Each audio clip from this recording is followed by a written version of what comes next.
नमस्कार, मैं हूं संजय पांडे और आप देख रहे हैं समाज की बात। दो बातें मोदी सरकार का पीछा नहीं छोड़ रही है। जी हाँ, ये दो ऐसे जिन्न हैं, एक है रेल दुर्घटना और दूसरा है पेपर लीक।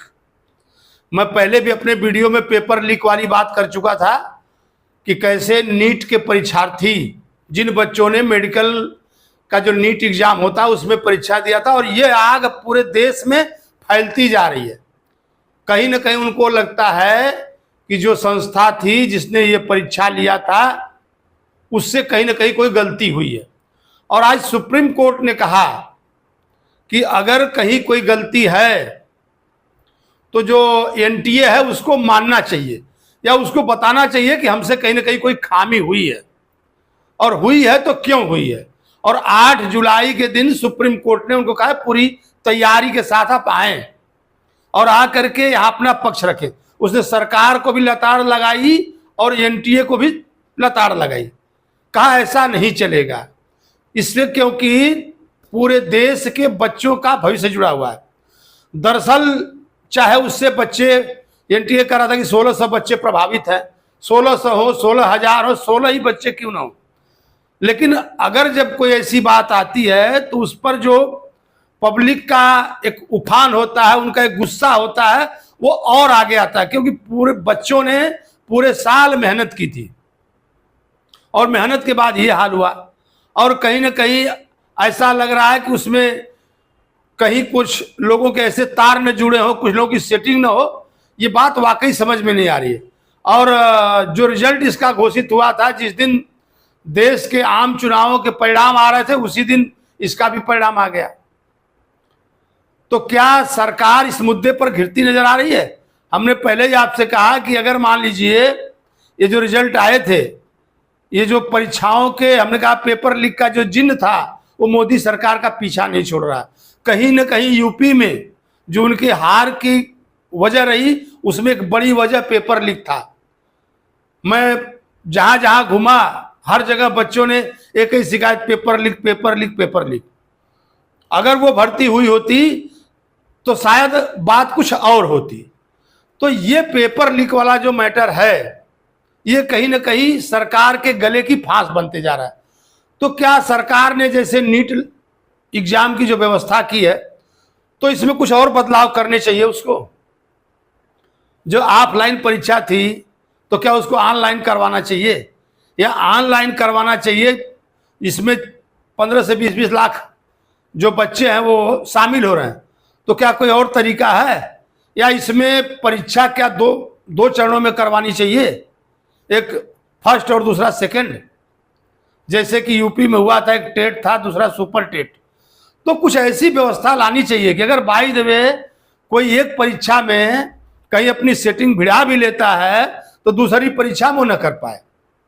या इतने लोगों से परीक्षा लेना है तो ऑफलाइन लेते लेते इसको पहले चरण में, फिर सेकंड में, फिर थर्ड में, ऐसी कोई व्यवस्था लाई जाए जिससे कि इस पर लगाम लगाया जा सके। इतना बड़ा देश है, इतने लोग हैं और तमाम जगह पर परीक्षाएं आयोजित होती है, और कहीं ना कहीं आदतन कुछ लोग ऐसे होते हैं जिनकी आदत होती है कुछ ना कुछ गड़बड़ करना, और वो करते ही हैं।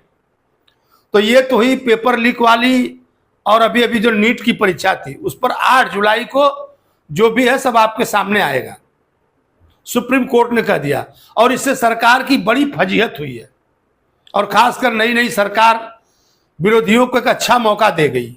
जो उनके विरोधी थे उनको एक अच्छा मौका दे गई। दूसरी जो बात है, बात आती है रेलवे दुर्घटनाओं की। तो आखिर रेलवे में ऐसी दुर्घटनाएं क्यों हो रही है? आप देखेंगे कि पिछले साल बालासोर में जो रेल दुर्घटना हुई थी, जिसमें करीब करीब 300 से ज्यादा लोगों की जानें चली गई थी, और वो सेम घटना अभी दार्जिलिंग में हुई है। जो कुछ दिन पहले रेल दुर्घटना हुई है दार्जिलिंग में, करीब करीब सेम हुई है। अगर देखा जाए तो यहीं पे अगर दोनों ट्रेनें कहीं ना कहीं अगर पैसेंजर होती तो खतरा बड़ा हो सकता था, और जो ये मौत का आंकड़ा ये भी बड़ा हो सकता था। क्योंकि जिस तरह से वहां पर बताया गया कि जो सिग्नल था, ऑटोमेटिक सिग्नल में कुछ गड़बड़ी थी, सिग्नल रेड दिखाई दे रहा था, और स्टेशन मास्टर ने उनको लिख करके दिया था कि सिग्नल खराब है, आप आगे बढ़िए। लेकिन उसका एक नियम था कि जो ड्राइवर है उनको 1 मिनट के लिए रेड सिग्नल पर गाड़ी रोक करके धीरे धीरे आगे बढ़ना था। लेकिन जो मालगाड़ी के ड्राइवर थे उन्होंने अपने जान की तो परवाह की नहीं, अपने तो गए ही और साथ में और लोगों को ले गए और उन्होंने बिना रोके स्पीड में गाड़ी आगे बढ़ा दी, जो कि कंचनजंगा एक्सप्रेस आगे जा रही थी। और कुशल मनाइए आप कि उसके पीछे पहले गार्ड की बोगी, फिर 2 लगेज की बोगी और इसके बाद जनरल बोगी थी। अगर यात्रियों की बोगी होती, आप देखे होंगे वो भयावह दुर्घटना के किस तरीके से मालगाड़ी के जो डब्बा था एकदम बिल्कुल उसके ऊपर चढ़ गया।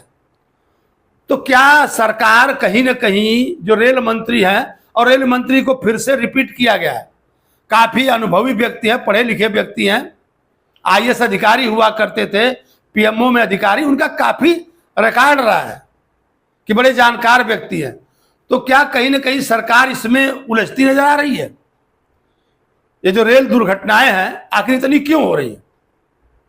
तो उसमें सरकार ने कहा था, एक योजना लेकर के आई थी मोदी सरकार कि बोले हम कवच योजना ला रहे हैं, कवच लगेगा ट्रेनों के अंदर, कवच लगेगा, ऐसा सिस्टम होगा जो कि जैसे ही 2 ट्रेनें आपस में पास आएंगी ऑटोमेटिक ब्रेक लग जाएगा, ऑटोमेटिक ब्रेक लग जाएगा।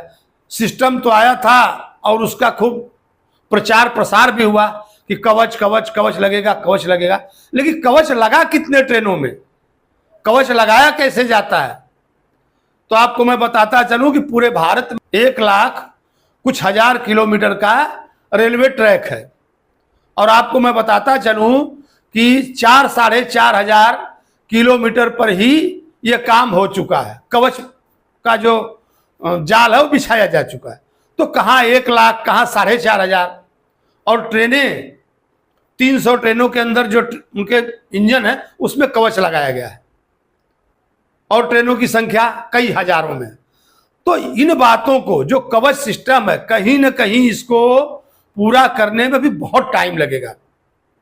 और जो हमारे यहाँ के ड्राइवर हैं या जो भी सिस्टम है, आंख मूंद करके उनको इस पर यकीन नहीं करना चाहिए। कहीं ना कहीं थोड़ी सी समझदारी से दुर्घटनाएं टाली जा सकती है। जैसे हमने बताया कि मालगाड़ी के लोको पायलट अपने तो अपने गए, बाकी और लोगों को लेते गए। अगर वो थोड़ा सा रुक गए होते तो इतनी बड़ी दुर्घटना टाली जा सकती थी।